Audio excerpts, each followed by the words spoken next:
Good morning to all of you.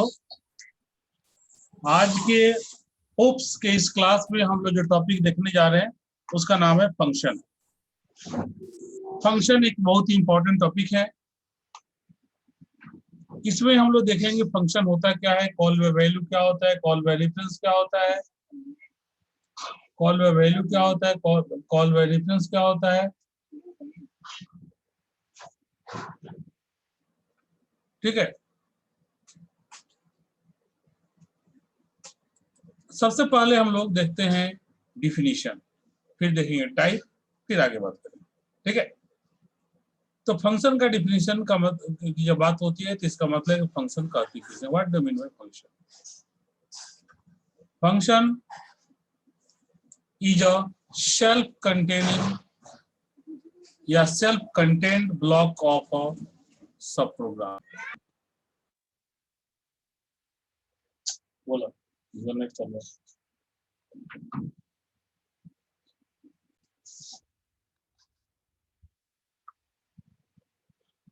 आगे कहता है कि function is a self containing block of a सब programme of one or more statements that perform a special task when called। ठीक है, यानी function क्या है? तो फंक्शन एक मेन प्रोग्राम भी होता है, ठीक है, और फंक्शन एक सब प्रोग्राम भी होता है। मेनली जब हम लोग फंक्शन चैप्टर पढ़ते हैं तो वहां पर फंक्शन को एज अ सब प्रोग्राम मानकर ही हम लोग चलते हैं, क्योंकि मेन फंक्शन जो होता है उसका नाम तो मेन रहता ही है, और बाकी और सारे फंक्शंस होते हैं जिनको सब फंक्शन ही बोलते हैं हम लोग। ठीक है, तो इसीलिए आप यहाँ इसलिए आप देख रहे हैं, आपको कह रहा है कि फंक्शन क्या है। तो फंक्शन एक सेल्फ कंटेंट ब्लॉक ऑफ सब प्रोग्राम है। ठीक है, जिसमें कि वन और मोर देन वन मतलब एक या एक से ज्यादा स्टेटमेंट एग्जिस्ट करता है किसी भी वर्क को परफॉर्म करने। ठीक है, जिस वर्क को परफॉर्म करने उसे बनाया गया है उस वर्क को परफॉर्म करता है। ठीक है, और ये तभी काम करता है जब इसे कॉल किया जाता है। मैंने अभी बताया थोड़ा देर पहले कि एक मेन फंक्शन होता है, बाकी सब जितने फंक्शन होते हैं उनको सब फंक्शन बोलते हैं। तो जो हमारा मेन फंक्शन होता है, ठीक, वो तो है ही, लेकिन जो सब फंक्शन है वो तभी एग्जीक्यूट होते हैं जब उन्हें कॉल किया जाता है। ठीक है, और मेन प्रोग्राम जो होता है बाय डिफॉल्ट एग्जीक्यूट होता है। जब आप इस प्रोग्राम को रन कराते हैं तो उसका जो मेन प्रोग्राम है मेन फंक्शन है बाय डिफॉल्ट एग्जीक्यूट होता है, उसका एग्जीक्यूशन बाय डिफॉल्ट होता है। लेकिन जो सब प्रोग्राम्स होते हैं, जो सब फंक्शंस होते हैं, ठीक है, वो तभी एग्जीक्यूट का होते हैं जब उन्हें कॉल किया जाता है। तो उन्हें कॉल कहाँ किया जाता है? तो उन्हें कॉल मेन प्रोग्राम में भी किया जा सकता है, यानी मेन आपका मेन फंक्शन में भी कॉल किया जा सकता है, या किसी दूसरे सब फंक्शन में भी कॉल किया जा सकता है। ठीक है, I correct we can say that it is a piece of code of accomplish certain operations। मतलब हम ये भी कह सकते हैं क्या है ये जो हम लोग कोई भी सॉफ्टवेयर बनाते हैं तो उसके लिए कोडिंग करते हैं, तो उस कोड का एक छोटा सा पीस कह सकते हैं, मतलब कि कुछ लाइन ऑफ स्टेटमेंट का एक समूह। ठीक है, तो समूह होता है, इसलिए हम लोग इसे क्या बोलते हैं? Piece of code. ठीक है, मतलब बहुत सारा जो कोड होता है उसका एक छोटा सा ये सब फंक्शन होता है, छोटा सा टुकड़ा होता है उसका। ठीक है, it has a name for identification. इसको आइडेंटिफाई करने के लिए इसे एक नाम देते हैं। ठीक है, जैसे कि void add, मान लो ये void add हमने दिया, तो add क्या हो गया? add एक हमारा सब फंक्शन हो गया।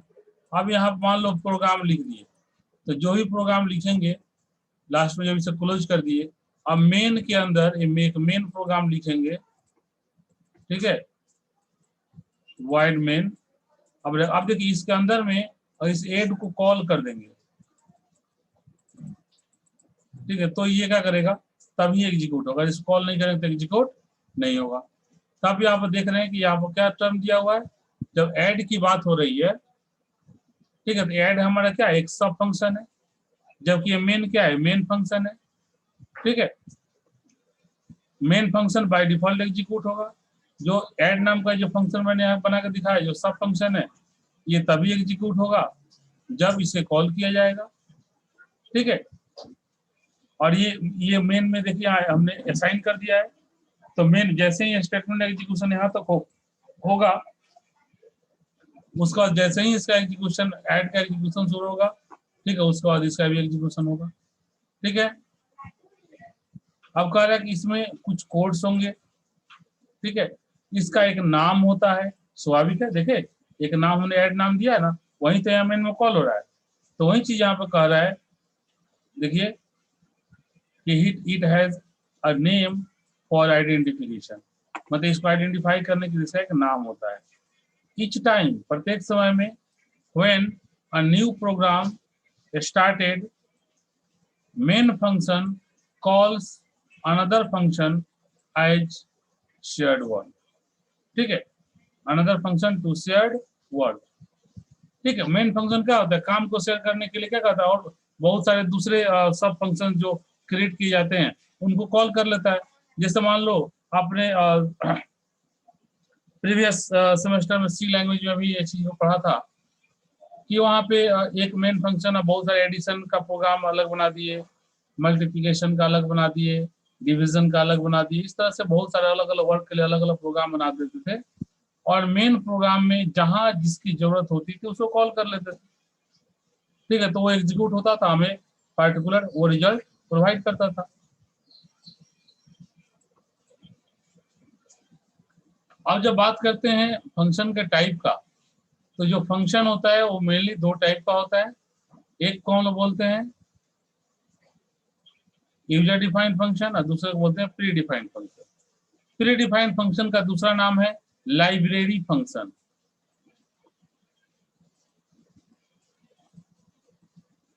Library function, pre defined function का दूसरा नाम है लाइब्रेरी फंक्शन।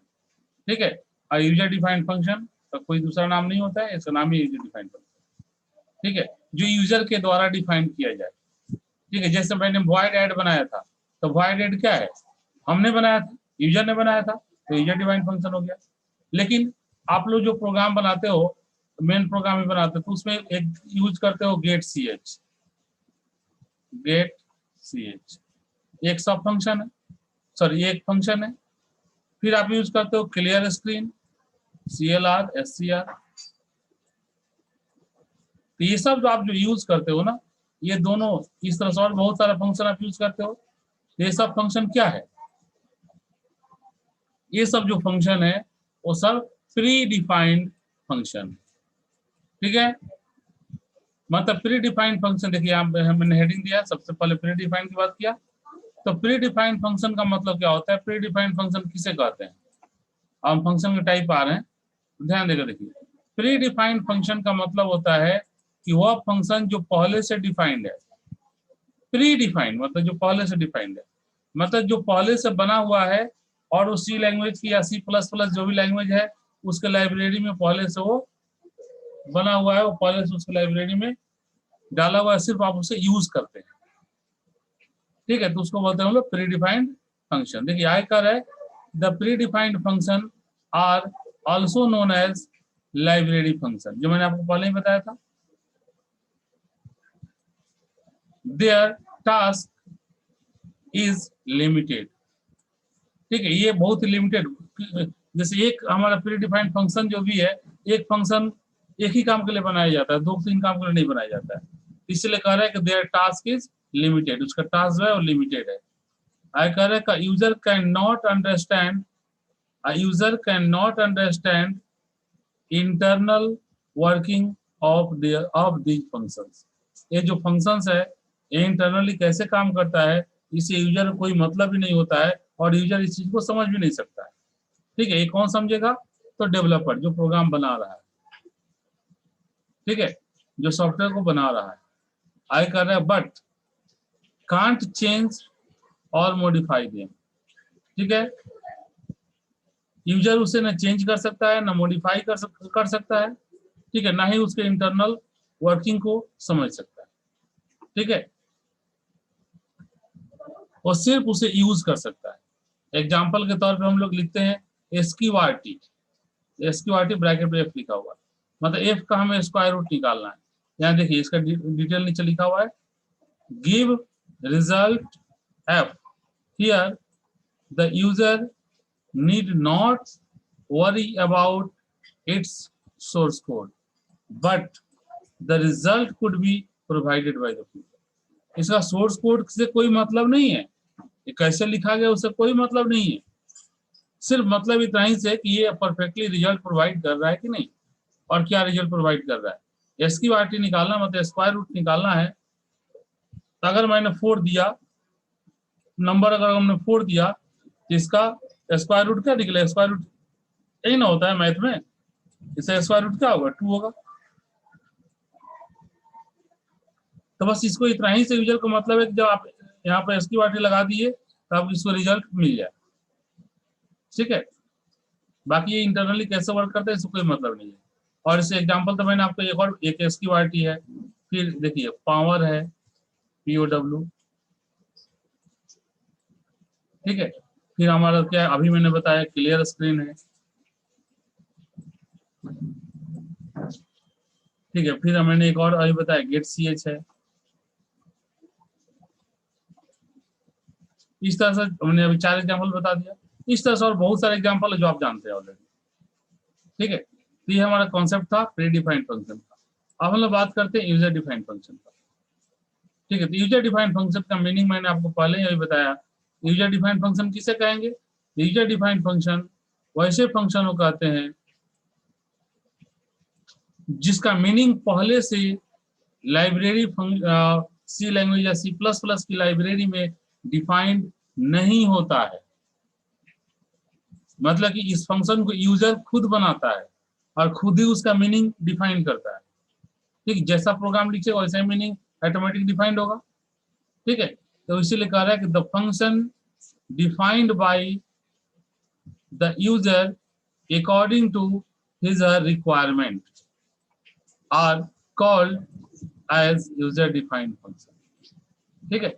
मतलब जैसा रिक्वायरमेंट, जैसे मान लीजिए एडिशन करना है तो एडिशन का एक सब प्रोग्राम बना देंगे, ठीक है। तो यूजर के रिक्वायरमेंट के अनुसार हो गया। मल्टीप्लिकेशन करना उसका एक अलग बना देंगे, ठीक है। डिवीजन करना उसके एक अलग लिख देंगे फंक्शन, और उसको जहां जरूरत होगा मेन फंक्शन में कॉल कर लेंगे। इस तरह से अलग अलग ये फंक्शंस जो यूजर के द्वारा खुद अपने जरूरत के हिसाब से बनाए जाते हैं और प्रोग्राम यूज किए जाते हैं, उसको हम लोग यूजर डिफाइंड फंक्शन बोलते हैं। और मैंने एग्जांपल बता रहा हूँ आपको बताया ना अभी थोड़ा देर पहले, जैसे मान लो एड नाम का फंक्शन बनाए, ये फंक्शन तो प्री डिफाइंड नहीं है, ये कंप्यूटर में पहले से बना हुआ नहीं है, आप इसे अभी मान लो बना दिए वाइड एड नाम का, तो इसे आप यूज करेंगे, जहां जरूरत हो आप इसे यूज कर लेंगे। ये फंक्शन जो कहलाएगा क्या, user defined function.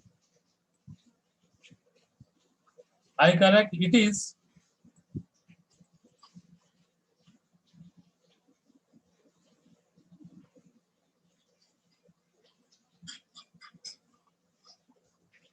totally different from library function. मैंने पहले ही बताया ये लाइब्रेरी फंक्शन से कंप्लीट अलग है, क्योंकि लाइब्रेरी फंक्शन में क्या होता है बनाकर पहले से रखा हुआ आप उसे यूज करते हो, और यहाँ पर खुद से बनाते हो तो स्वाभाविक टूल्स अलग हो गया, ठीक है।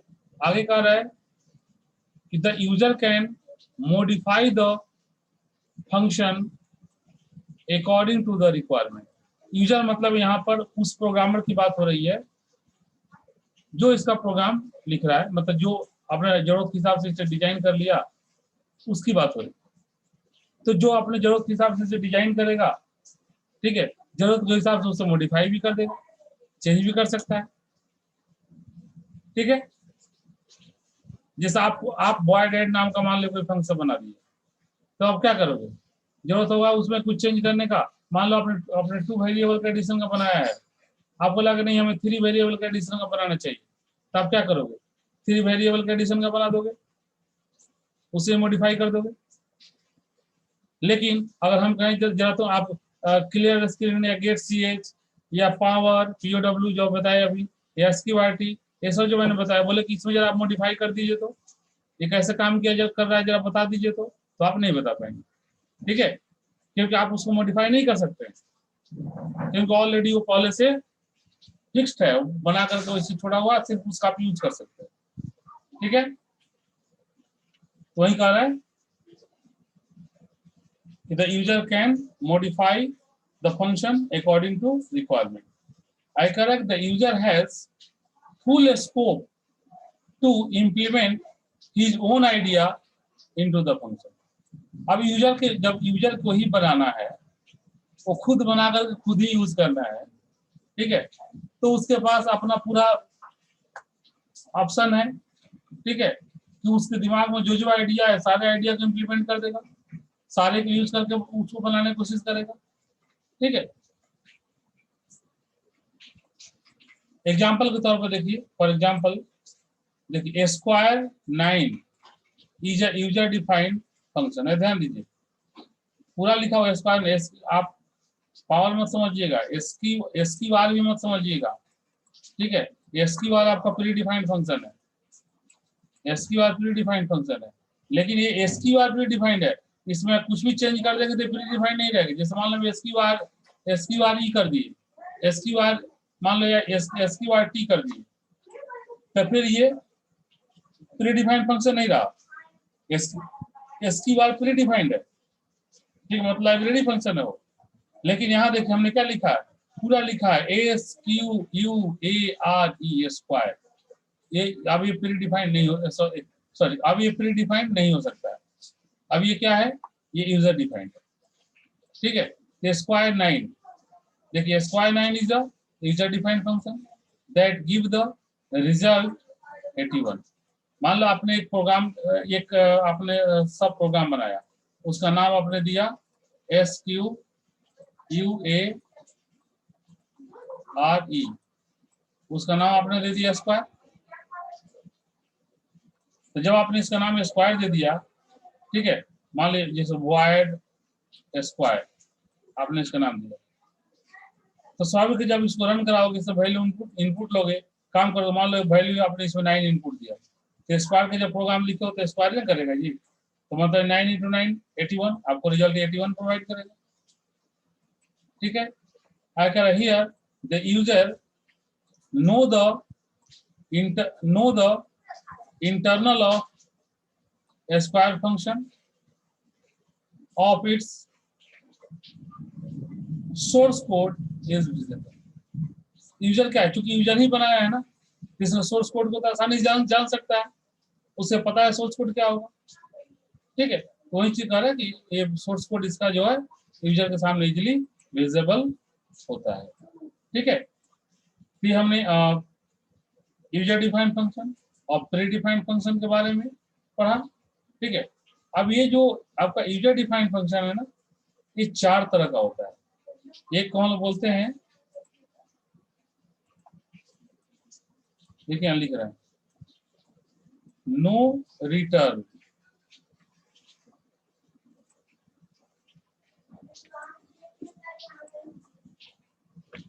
देखिए मैं यहाँ लिख दे रहा हूँ, ये 4 टाइप का होता है।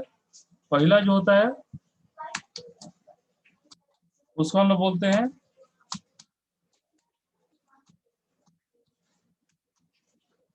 No return with no argument passing.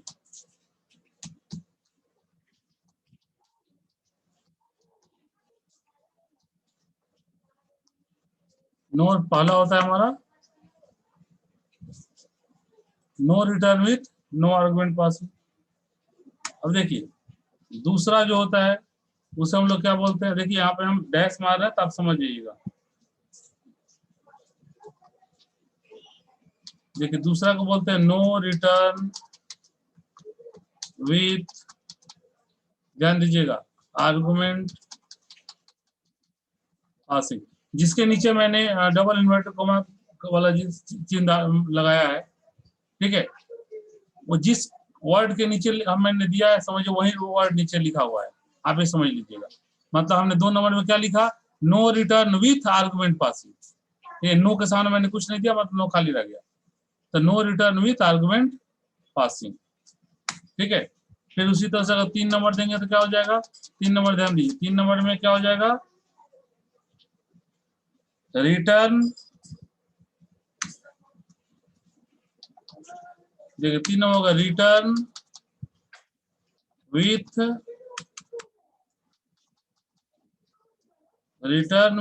No argument passing, return with no argument passing. और चौथा क्या हो जाएगा, आप देख लीजिए, चौथा हो जाएगा रिटर्न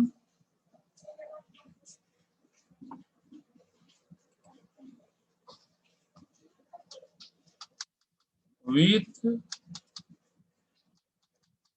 आर्गुमेंट पासिंग। आपको समझ में आ गया होगा।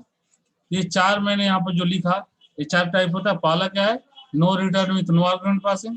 दूसरा है no return with argument passing. तीसरा है return with no argument passing. और चौथा है रिटर्न विथ आर्गुमेंट पासिंग। ये 4 मेथड होता है। ऑलरेडी हम लोग सी लैंग्वेज में भी चारों मेथड के बारे में डिटेल पढ़ चुके हैं, ये सब बेस्ट प्रोग्राम भी बना चुके हैं। ठीक है, इसमें हम लोग आगे देखेंगे। अब सबसे पहले हम देखते हैं कि एडवांटेज ऑफ फंक्शन, फंक्शन का एडवांटेज क्या क्या है। उसके बाद हम लोग देखेंगे फंक्शन का डिक्लेरेशन क्या होता है। तो फंक्शन के एडवांटेज सबसे पहले बात करते हैं हम लोग। एडवांटेज फंक्शन, देखिए there are following advantage of function. यहाँ देख रहे हैं आप 6 एडवांटेज लिखा हुआ है। पहला एडवांटेज क्या होता है कि ये मॉड्यूलाइजेशन होता है, मतलब एक मॉड्यूल को फॉर्म में बना रहता है। तो जो मॉड्यूल को फॉर्म में बना रहेगा तो छोटा सा कोड रहेगा, तो उसमें जो गलती होगी उसको फाइंड आउट करना आसान होगा, उसको समझना आसान होगा। तो देखिए, तो रीड, इजी टू रीड, मतलब उसको पढ़ना आसान है, ठीक है, समझना आसान है। फिर इजी टू डिबग, गलती को ढूंढ कर उसे ठीक करना बहुत आसान काम है, जल्दी से गलती मिल जाएगा। छोटा कोड रहेगा तो जल्दी से गलती मिल जाएगा। गलती कहाँ पे, कहीं मान लो कोड में गलती है तो हमें गलती पता चल जाएगा और हम लोग उसे ठीक कर देंगे। चौथा एडवांटेज क्या है, इजी टू मॉडिफाई, ठीक है, अगर जो गलती मिलेगा तो गलती को सुधारना भी जल्दी होगा, ठीक है। या मान लो जो हम फंक्शन बनाए, हम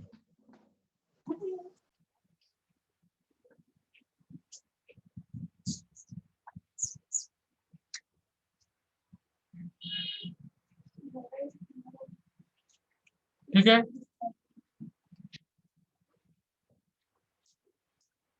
तो हमारा चौथा क्या हो गया,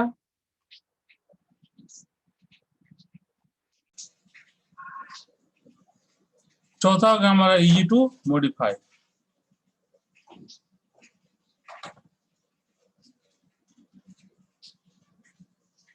और पांचवा हो गया avoid rewriting the same code over and over, ठीक है। मतलब एक ही कोड को बार बार लिखना हो तो हमें इसकी जरूरत नहीं पड़ेगी। एक बार हमने लिख लिया, इसको बस इसका एक नाम हमने दे दिया है, और जहां जरूरत होगा इस नाम को हम लोग यूज कर लेंगे, ठीक है।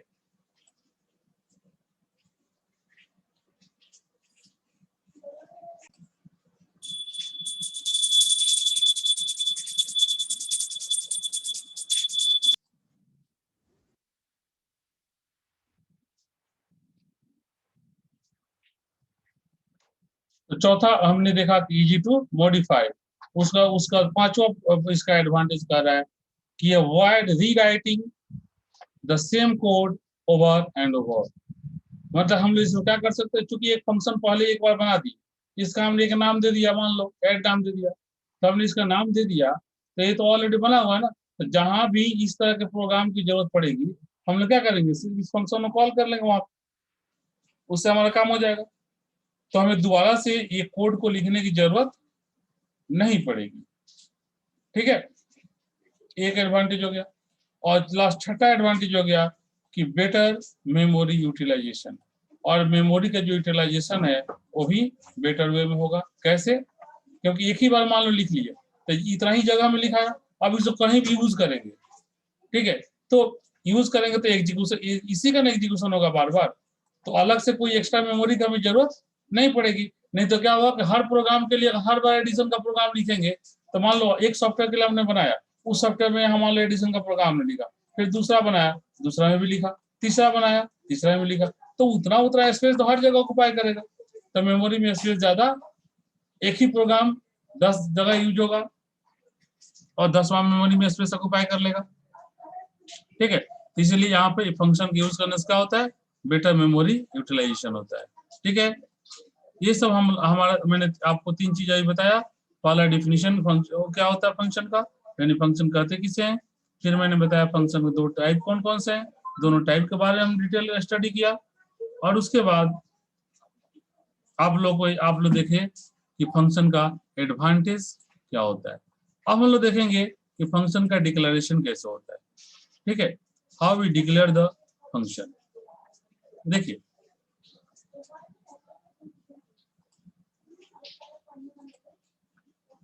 फंक्शन के डिक्लेरेशन की जब बात करते हैं तो देखिए सबसे पहले देखिए it is also called prototype function, क्योंकि जब फंक्शन डिक्लेरेशन जो होती है ना वो एकदम बिल्कुल प्रोटोटाइप होती है। ठीक है, वो उसके नाम को डिक्लेयर करते हैं हम लोग, या फिर आप ऐसे भी आप कह सकते हैं कि प्रोटोटाइप एक प्रोटोटाइप फंक्शन होता है। ठीक है, तो prototype statement helps the compiler to check the return type and argument type of function। ठीक है, like a function prototype declaration consists of the function's return type, name and argument list. When the programmer define the function, the definition of the function must be same as like prototype declaration. ठीक है, बिल्कुल prototype declaration की तरह ही किया जाता है। Example के तौर पर आप देख लीजिए, जैसे फ्लोट सम।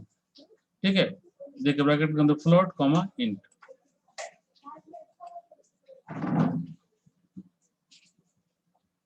ठीक है, तो ये डिक्लेरेशन है। इसी तरह से हम लोग डिक्लेयर करते हैं ना फंक्शन को, कोई फंक्शन का नाम है उसका डिक्लेरेशन इसी तरह से करते हैं। ठीक है, आज जब यहाँ सेमीकोलन के साथ जब इसको हम डिक्लेयर करते हैं तो इसको हम लोग बोलते हैं प्रोटोटाइप फंक्शन। ठीक है,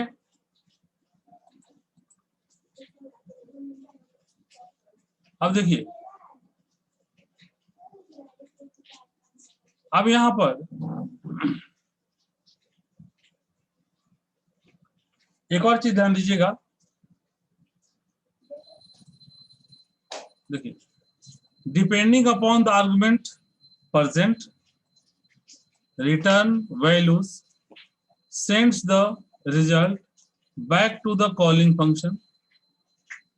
Based on this, function are divided into 4 types. ठीक है, अब यहाँ ध्यान दीजिएगा, ये 4 टाइप ठीक वही है, ये जो 4 टाइप आपको कुछ दिख रहा है ये वही है। ठीक है, बस यहाँ लिखने का तरीका केवल बदल दिया गया है। जो मैंने आपको क्या बताया है, यूजर डिफाइंड फंक्शन के 4 टाइप्स, तो यही यूजर ये जो टर्म लिखा हुआ ना, ठीक है, depending upon the argument present, returns value, sends the result back to the calling function. Based on this, function are divided into 4 types. ठीक है, मतलब वही बात कर रहे हैं 4 टाइप्स का। अब याद कीजिए कि आपको कौन कौन सा 4 टाइप्स यहाँ मैंने बताया था। पहला मैं क्या बोला था, no return with no argument passing. ठीक है, देखिए उसी को यहाँ पर इसके अनुसार कि कोई बुक दूसरे तरह से लिखता है, कोई बुक दूसरे तरह से लिखता है, तो उसी को यहाँ देखिए लिखा हुआ टेक नथिंग रिटर्न नथिंग। मतलब कि टेक नथिंग रिटर्न नथिंग का मतलब क्या हुआ कि no argument passing no return. मैंने इसको 1 नंबर में लिखा था ना, no return with no argument passing, तो वही हो गया no return with no argument passing का ही दूसरा नाम है take return take nothing return nothing, मतलब ना कुछ लेंगे ना कुछ देंगे। दूसरा मैंने क्या बताया था, no return with argument passing, no return with argument passing. तो देखिए मतलब रिटर्न कुछ भी नहीं करेंगे लेकिन आर्गुमेंट पास होगा, मतलब कुछ लेंगे लेकिन देंगे कुछ नहीं। देखिए टेक समथिंग रिटर्न नथिंग। ठीक है, तीसरा मैंने क्या बताया था, तीसरा मैं बताया था return with no argument passing.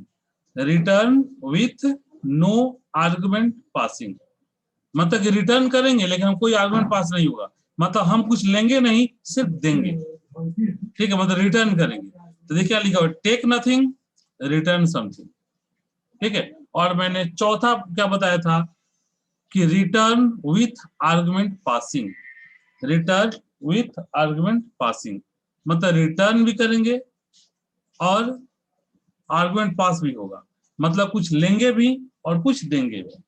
तो देखिए टेक समथिंग रिटर्न समथिंग, ठीक है, बस ये लिखने का तरीका है अलग अलग और कुछ नहीं, ठीक है। अब हम लोग बात करते हैं आर्गुमेंट पासिंग का, ठीक है। आर्गुमेंट पासिंग, तो पासिंग आर्गुमेंट्स बोले या आर्गुमेंट पासिंग बोले, बात एक ही होता है। तो हम लोगों ने सी लैंग्वेज में पढ़ा था कि दो तरह के आर्गुमेंट पासिंग होते हैं, लेकिन सी प्लस प्लस में 3 तरह का होता है, ठीक है।